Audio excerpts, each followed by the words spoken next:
Tak ada kesejarah dia, pergilah tu sejarah dia. Sejarah, betul. Betul.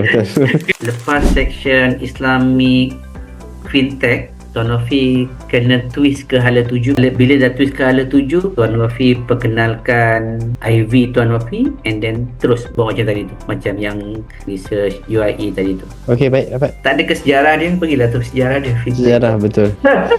Betul. Dan siapa yang memperkenalkan konsep fintech?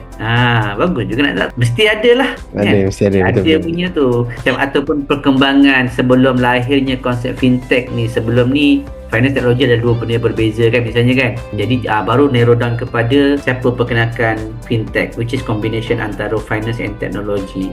Jadi kat situ pun dah boleh buat satu paragraf sebelum perkenalkan fintech secara detail, and then baru pergi ke types Islamic fintech, and then baru ke hala tuju, and then perkenalkan pemilik ubah.